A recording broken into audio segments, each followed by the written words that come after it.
Aku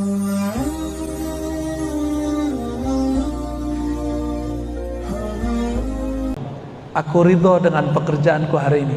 Aku ridho sebagai bangsa Indonesia. Aku ridho. Katakan itu dalam diri kita. Kalau kita tidak mengulang-ulang itu, nanti Bapak akan mikir lagi, kenapa saya kerjanya begini ya? Gitu. Nggak menikmati nanti. Ya. Saya ngajar, Bapak anggota, kan sama-sama kerja, enggak? Sama enggak? Saya pernah pikir, Pak, kok saya ngajar ya? Gitu. Kok nggak jadi karyawan aja? Lalu pernah mikir gitu, dan akhirnya ngajarnya nggak nyaman. Ketika saya jadi karyawan, saya mikir, loh, aku kok nggak jadi karyawan ya? Kenapa nggak jadi dosen aja? Dan waktu saya jadi karyawan, saya ngejek ustadz, pendakwah. Ustadz gitu. Sekarang kualat. Sekarang jadi ustadz beneran. Tapi semua kita jalani dan saya mengatakan, aku ridho ya Allah, aku pasrah, engkau gerakkan apapun, aku terima. Semenjak sering mengatakan ridho, hidup saya jadi bahagia. Ya. Maka tips supaya anggota bahagia, tanamkan keridhaan dalam dirinya. Ridho kepada aturan Allah Subhanahu wa ta'ala. Ridho itu dimulai dari percaya, ujungnya cinta. Orang kalau ada cinta pasti ridho. Maka buatlah sistem orang mencintai pekerjaannya. Jangan cuma terpaksa dengan peraturan-peraturan yang, kalau mohon maaf ya, kalau di militer supaya orang disiplin dibuat IKOP. IKOP itu apa ya bahasa Indonesianya? Sanksi. Kalau kamu salah begini, hukumannya begini. Begitu ya. Itu metode Al-Islam itu, Pak. Al-Islam zahir. Tapi kalau dalam metode Al-Iman tidak. Dalam Al-Iman diperbaiki. Kalau cuma diberi hukuman, batinnya belum beres, urusan sebenarnya belum selesai. Besok dia begitu lagi. Besok ulang lagi. Mau dihukum 1000 kali. Iblis itu dihukum, benar gak? Tapi dia tidak pernah memperbaiki kesalahan dia. Nabi Adam sekali diusir dari surga, dia langsung memperbaiki dirinya dengan doa Rabbana zalamna, ya Allah kami salah. Jadi Nabi Adam mengaku salah, bukan karena peraturan tapi karena kesadaran. Sedangkan iblis tidak. Ya. Kalau beres di al-iman, maka agama kita sudah separuh benar. Ciri-cirinya tadi mulai percaya, mulai ridho. Ada yang nomor 3, namanya ihsan. Jadi orang ini bertanya, wahai Rasulullah, apa itu ihsan? Lalu Nabi menjawab, ihsan itu engkau beribadah seakan memandangnya, seakan engkau merasa dia hadir di hadapanmu. Boleh saya tanya Pak ya, kalau pimpinan lagi ada, semuanya jadi rajin gak? Bener. Kalau pimpinan lagi datang, bukannya semuanya pura-pura sibuk, pura-pura lagi concern dengan pekerjaannya. Bener ya? Yang merasakan hadir itu bukan hanya tubuh ini, bukan hanya pikiran ini, tapi di dalamnya ada ruh. Bukan hanya lagi kolbu, tapi sudah sampai pada ruh. Kalau orang beribadah merasa memandang Allah, merasa Allah hadir, pasti sholatnya dibenerin, nggak mungkin buru-buru. Nah disinilah janggalnya kita. Mohon maaf Pak ya, kalau ada pimpinan kayaknya rajin, karena itu pimpinan secara akal, secara peraturan, secara zahir, hukum zahir. Ketika kita sholat, pimpinan kita siapa? Allah. Yang kita ikuti Rasulullah. Ada gak rasa ingin membaguskan gerakan sholat itu? Yang Allah pandang kan bukan fisik, yang Allah pandang kan kolbu. Karena pimpinan menyaksikan zahir, kita baguskan zahir. Tapi Allah kan gak mandang zahir, yang dipandang Allah apa? Batin. Maka kalau orang sudah sampai sholatnya bab ihsan, Islam, iman, ihsan, sudah sampai di bab ihsan, apa yang terjadi pada dia? Dia sholat, dia akan perbaiki kolbunya, dia akan bagus-baguskan kolbunya, dia akan menghindari bermuka dua, lain yang lahir, lain yang batin. Enggak, dia nggak mau begitu. Dia ingin menampilkan kalau kepalanya sujud, batinnya juga ikut sujud. Ruku itu hormat dalam sholat. Jadi kalau kita ini hormat, dalam sholat hormat itu ruku. Jika ada orang punya pribadi ruku, dia akan suka menghormati orang yang lebih besar dari dia, lebih tinggi dari dia, atau lebih berilmu dari dia, atau lebih tua. Jadi ada orang banyak sholat, tapi dia tidak respect kepada orang dewasa, tidak hormat kepada orang alim, tidak menghargai orang yang lebih besar, baik secara jabatan, ilmu, pangkat, ataupun usia. Maka orang-orang ini belum disebut ruku secara ihsan. Dia baru ruku secara Islam. Ya, secara zahir nih rukuknya udah bener, tapi batin dia belum.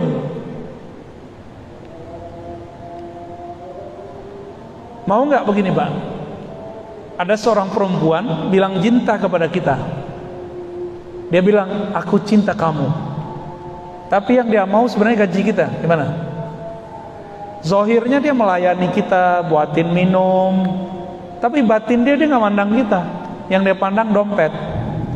Ciri-cirinya satu aja. Kalau jajan belanjanya sudah berkurang, biasanya akhir-akhir bulan ya, mulai ketus. Berarti dia nggak cinta Bapak. Dia cinta dompet kita. Sama nih, orang yang tidak ihsan, ketika rezeki mulai seret, dia kemudian berprasangka kepada Allah. Ya, sama begitu semua. Apalagi musim pandemi kemarin, itu banyak yang ngomong, ya Allah, saya salah apa kok diberi pandemi?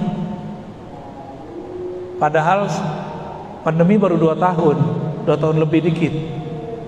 Dia sudah menikmati hidup tanpa virus bertahun-tahun lamanya. Kenapa itu lupa? Baru kena virus 2 tahun. Ya, gaji nggak dipotong Pak ya selama pandemi? Enak Pak jadi anggota. Oh, kalau di kampus dipotong tuh, di kantor-kantor dipotong. Berarti Bapak nggak kena imbasnya ya. Semoga nggak dipotong. Tenang aja Pak, nanti Bapak yang maju. Saya doain ntar ya. Ihsan ini dimensi ruh, iman dimensi kolbu, Islam dimensi fisik. Orang beragama ini aja udah cukup. Ini 2/3 sudah. Ini sudah cukup. Ini sudah waliullah Pak. Kalau orang yang sampai di sini, mau dia anggota, mau dia dosen, mau dia guru, mau dia buruh, mau dia apapun pekerjaannya, kalau udah sampai kualitas beragamanya ke bab ihsan, dia waliullah. Kalau dia doa mustajab. Kalau dia jadi umat yang sangat sayang kepada orang lain. Mau nggak jadi kekasih Allah Pak? Mau jadi wali kan? Wali Allah itu, wali itu artinya pelindung. Wali Allah bukan pelindung Allah. Wali Allah artinya yang mau melindungi hamba-hamba Allah. Anggota bisa jadi wali kalau di hatinya ada rasa sayang ke bangsa ini, lalu dia menyayangi setiap umat, semua rakyat yang ada di bangsa ini, dan dia tidak mau terjadi ada keburukan di umat ini, di rakyat. Itu wali itu orangnya. Ya, kiai ustadz gak semua wali.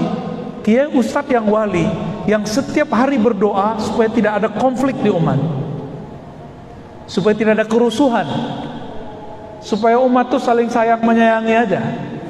Itu wali itu ustadznya.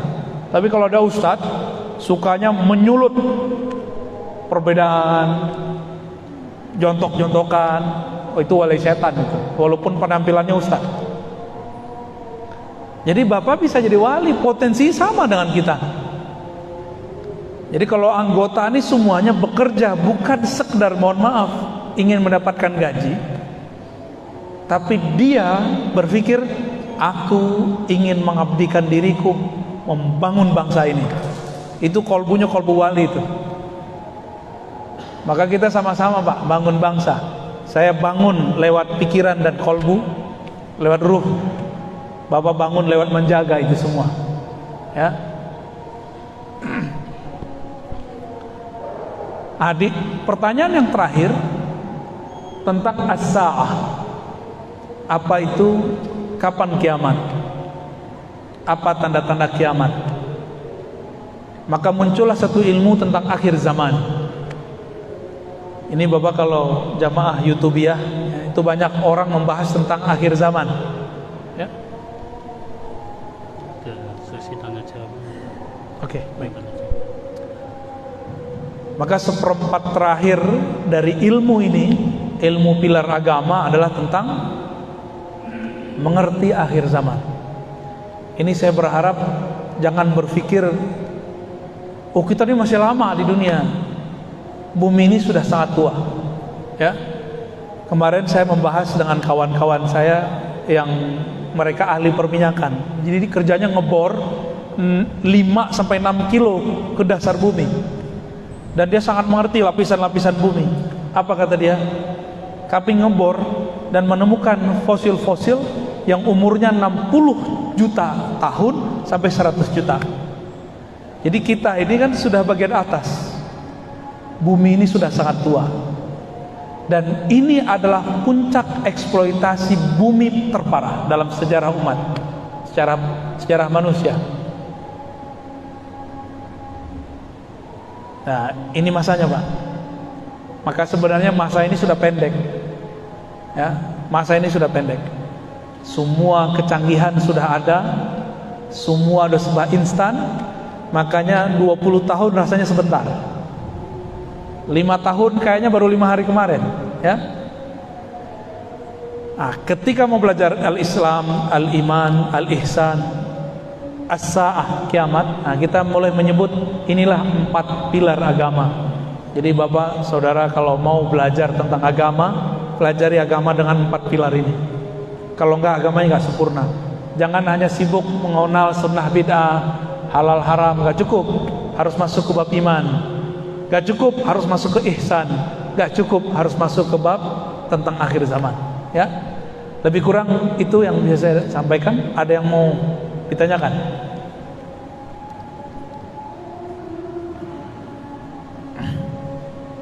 Kami bersahabat bersama sekali itu mengenai suatu hal di kawasan yang berbeda.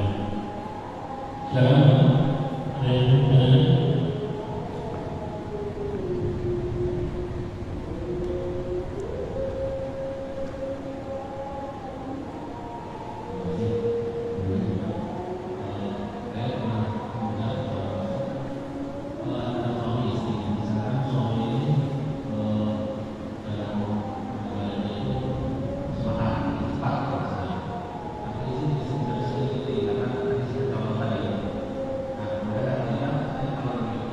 Agak dekat Pak. Kalau di Malaysia bisa saja si suami itu dan istrinya tidak bisa mengikuti suatu saat itu Tuhan sendiri akan mencari gantinya itu sebagai anak istri atau seperti apa? Ada di sana. Paham Pak ceritanya? Ngerti pertanyaannya? Ulangi ini ada salah satu yang maksudnya terlalu itu saja. Jadi pengalaman beliau ketika seorang suami ingin mencari bahwa lebih misalnya kepada mereka sampaikan, namun istri semangat berbeda. Semangat beragamanya. Iya, istri berbeda. Nah, suami berbeda istri, namun istri tidak bisa mengikuti sehingga pada kegiatan tertentu ada kadang-kadang misalnya konsekuensi bahwa nanti Tuhan akan memberikan ganti kalau juga suami dan istri tidak mau seperti itu. Orang itu ada seperti itu. Mengenai tanggung jawab ya, tanggung jawab. Pakai ini aja deh.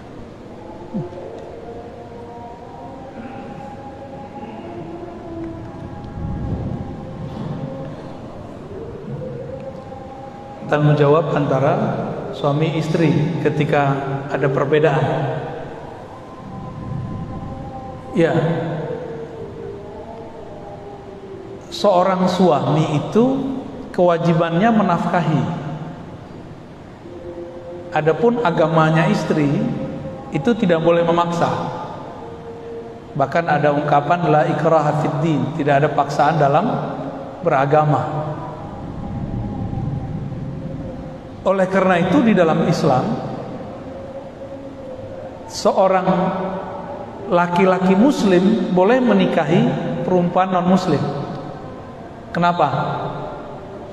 Karena laki-laki ini biasanya lebih bisa mempengaruhi dengan baik, tapi tidak boleh memaksa. Dua, jadi ini orang keyakinannya beda. Berarti dalam Islam dibolehkan itu, ya, dan gak ada paksaan selama dia tidak menghujat. Lalu dibatasi non muslimnya adalah ahli kitab. Kenapa ahli kitab? Ahli kitab ini kan kurang selangkah lagi aja dia menjadi sempurna. Dia sudah percaya kepada Nabi Musa, percaya kepada Nabi Isa, sedikit lagi mau percaya Nabi Muhammad, berhenti, gitu aja bedanya. Beberapa orang itu akan respect kalau melihat akhlak. Bapak ini banyak sholat, tapi sama istri galak. Ya dia mikir, emang orang beragama begitu ya?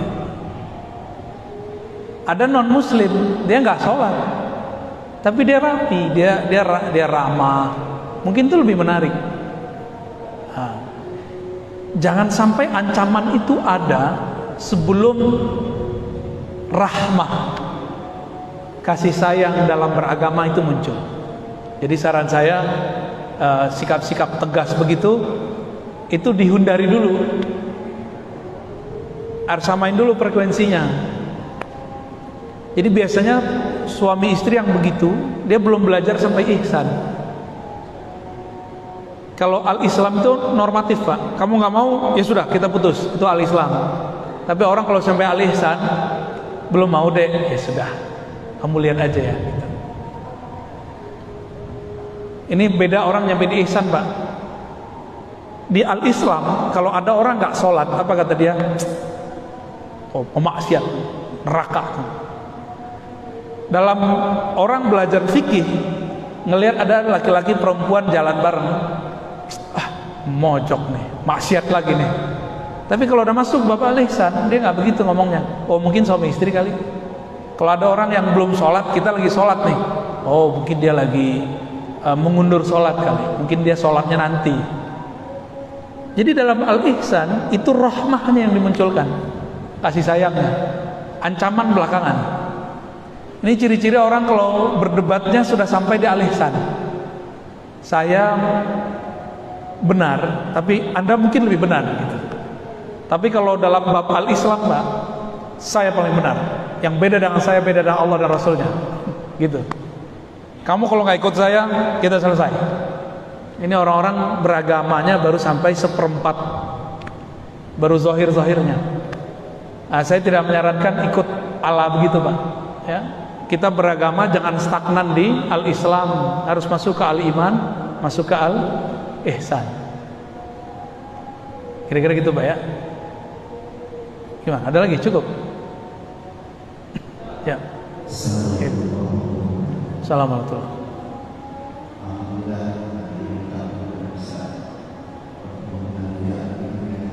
Alhamdulillah. Kecil ya.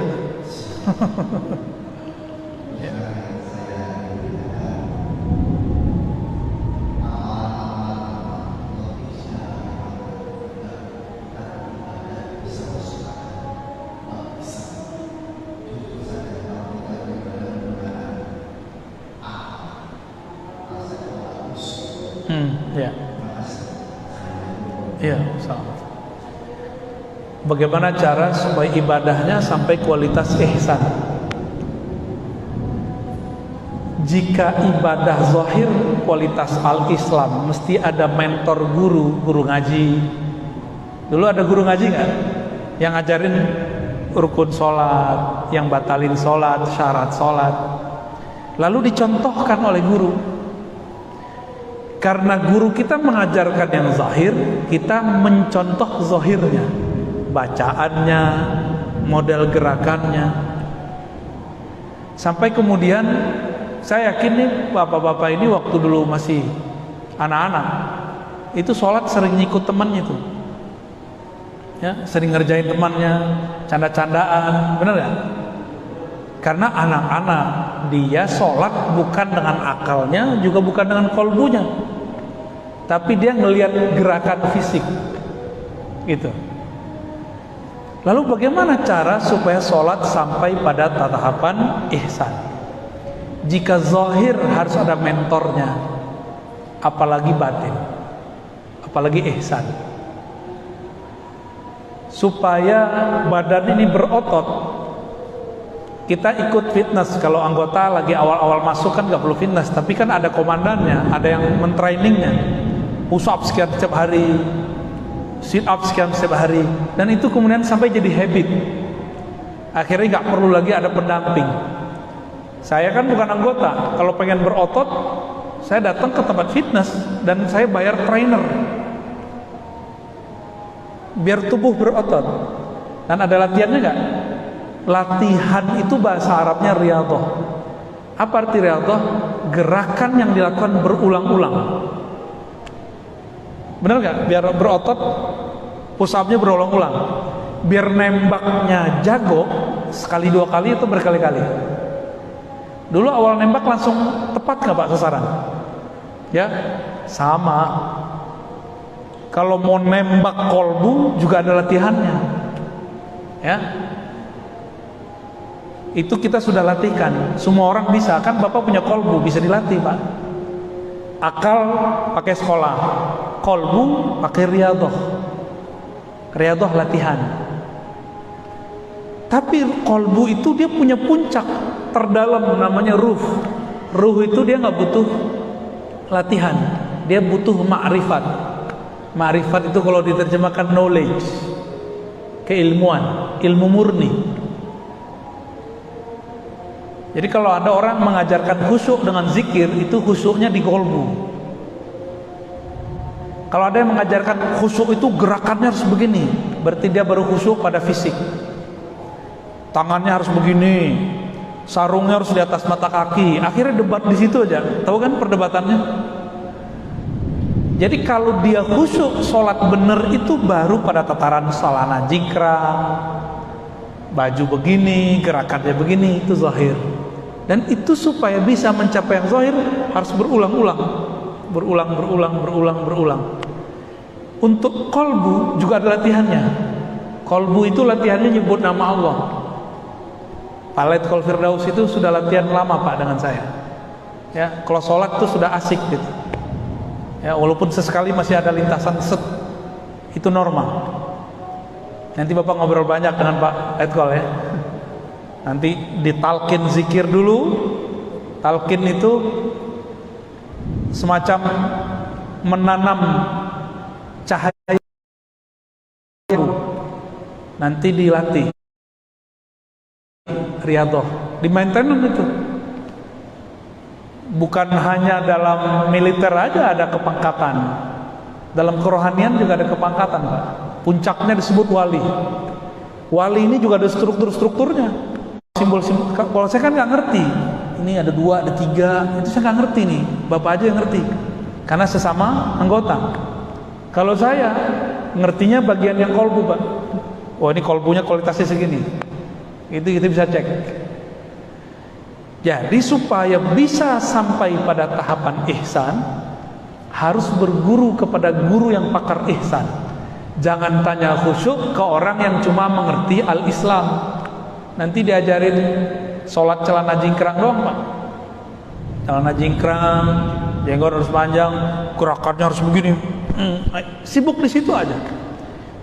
Debat, tangannya di atas sini, apa di sini, apa di sini. Pernah ngeliat ada orang salah begini nggak?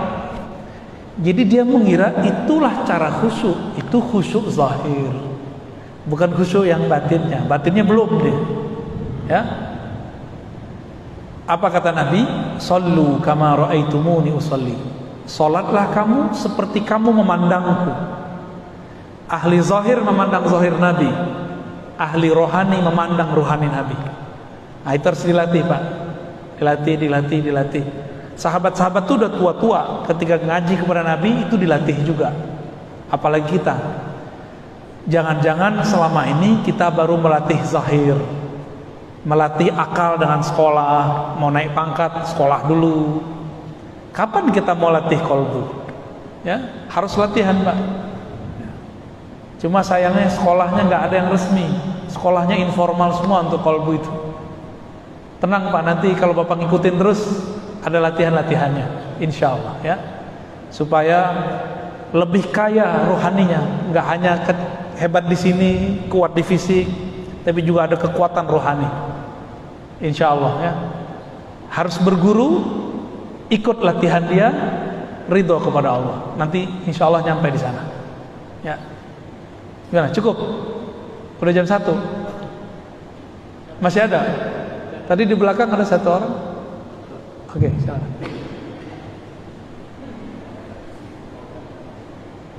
Assalamualaikum warahmatullahi wabarakatuh. Assalamualaikum.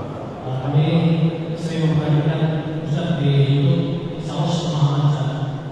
Namun kami ada sedikit katakanlah problem atau permasalahan di dalam kehidupan manusia ini.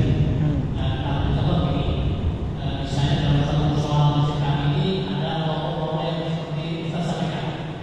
Nah, sedangkan kami juga punya kelompok-kelompok yang kami sepaham dengan semangat dan sebagainya. Nah, ini saya mau salah, kami sudah terjadi kata-kata apa namanya ketidaknyamanan dan seterusnya.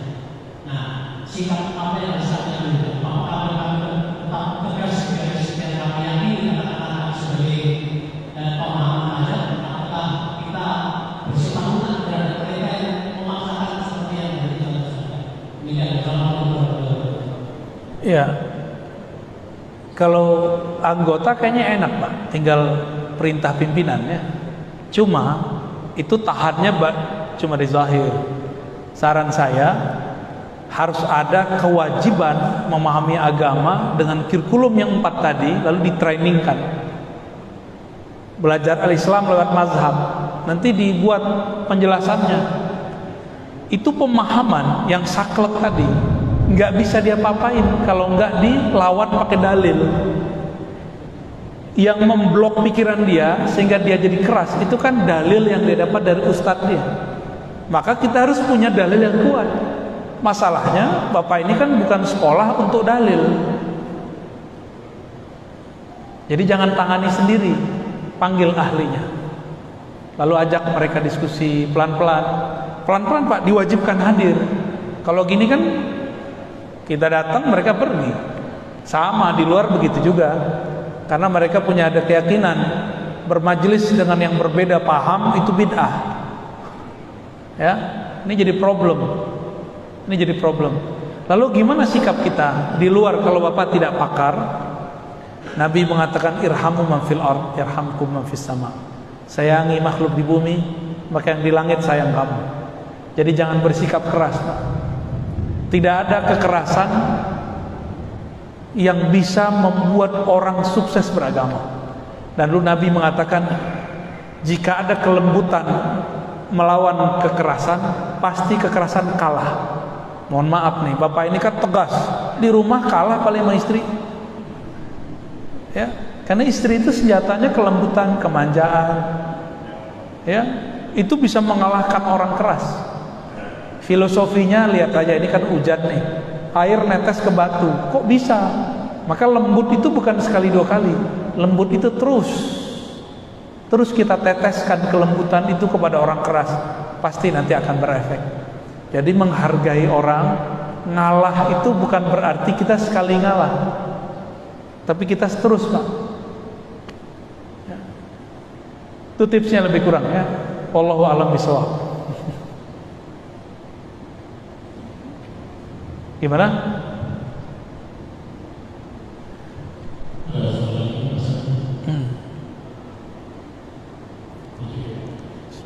Baik, Bapak Ibu sekalian, saya kira mungkin satu-satu saja.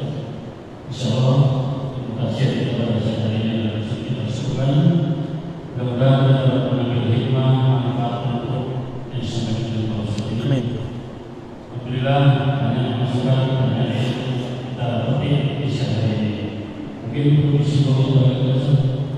Baik, Bapak Saudara yang dimuliakan Allah.